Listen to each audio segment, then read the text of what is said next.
Hiya, I'm going to show you how to set a fall in a sari. A fall is a piece of fabric that is stitched to the back of the bottom of the sari, and that just helps add weight to a really lightweight sari and stop it from riding up. I've got a sari with a really heavy border and it's got like rhinestones and lots of embroidery and it's weighty, then you won't need to put a fall on. So this is the bottom of the sari and the top is towards my feet, and if you look on the back there's loads of these like loose threads. This will actually get hidden within the fall, but it's just good practice to cut all these off first. That's called the finishing. There's also the edge here of the sari which hasn't been stitched in. Sometimes you get the blouse piece attached to this. So what I'm going to do is just chop off all these little long threads that are out here like this.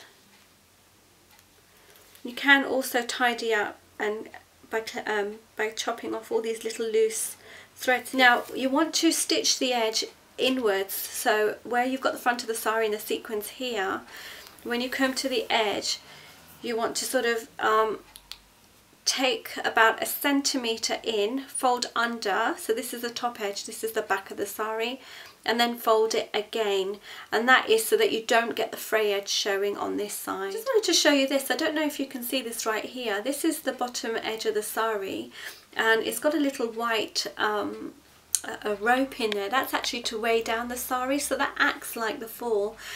My friend just feels that that's not enough. She probably didn't even realise that that's in there, but that's in there, and you know, that's going to help weight the sari down. There is. Make your stitches really small, don't make them too big. That's just good practice. It looks professional. It comes, you'll buy it like this. It's a nicely folded little patch of fabric. It's made out of cotton. Like we did finish the edge on the other outfit, on the sari, I'm going to fold it in and I'm going to fold it back in again. I could be really good and neaten off this edge for my friend, which I will do.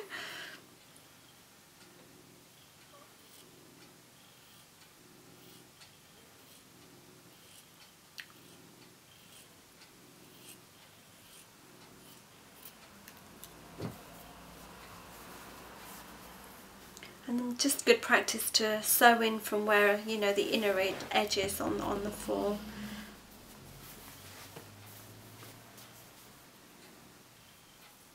It's typically about 1 metre and a bit long, maybe 1.5 metres long. So folding that to get a nice neat edge and using thread always to match the colour of the outfit.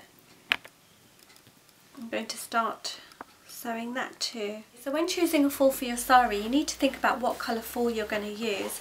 Now if you were going to just have a sari like this, I'd probably be inclined to use a red. It helps bring the colour of the sari out more, but as the main bulk of the bottom of the sari is this black sequin, it's also net and sheer, then obviously the black will look so much better underneath it, and it actually makes the work pop out more, make it stand out. I want to start putting the fall on about, how much would you say that is? I don't know, about 40-50 centimetres from the side of the sari. Now I've got the under sari here facing me, and then the good side of the fall, which is with the seams underneath, facing the inner part of the sari. I've got the good side facing me. So then I'm going to start stitching this in. I want to just bring my needle up from underneath the sari, through the fall, keeping my hand right there on the fall just for added, you know, to stop it from moving and to keep it straight, and start sewing.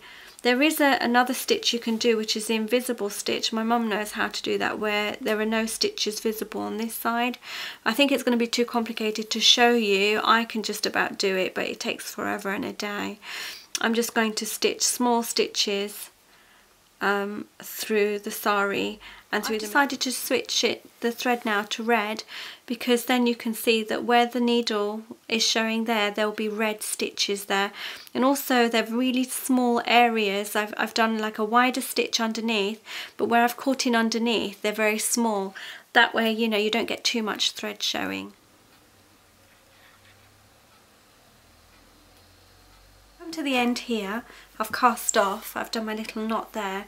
I don't want to then just come around the corner and carry on sewing because it will distort the fall. I'm also left-handed, so I want to keep working from left to right.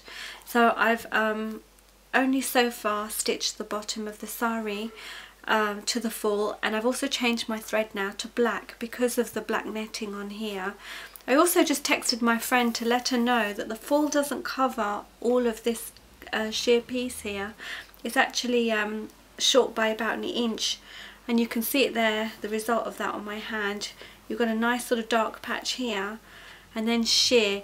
Now if this was me, I would probably buy 2 of these and lay another patch on top and sew it to the top here, but I don't have another patch at home. I'm going to go back to the start from where I started. Place that within the book, facing the same way, and I'm going to work from this edge now. Go.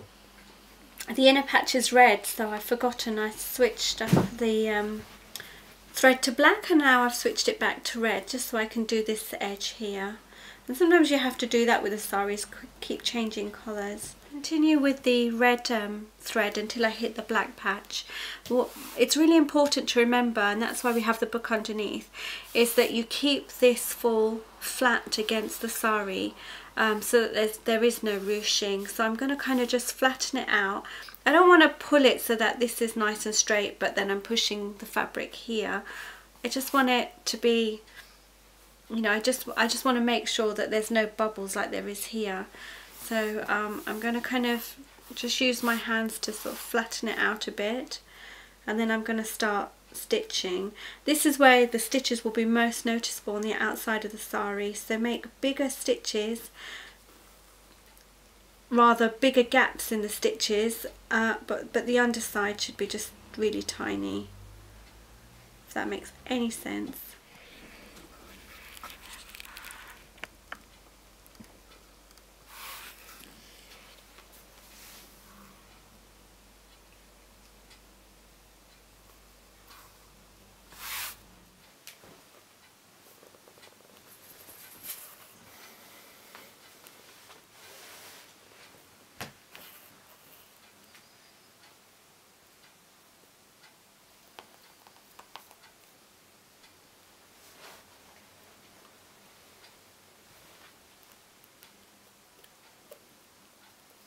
It's really tempting to then just sew across there right now, but if anything happens to the seam and it comes off later, it's going to affect all of that. So it's best to cast off and then just start off on that corner there. I'm going to start from the bottom up.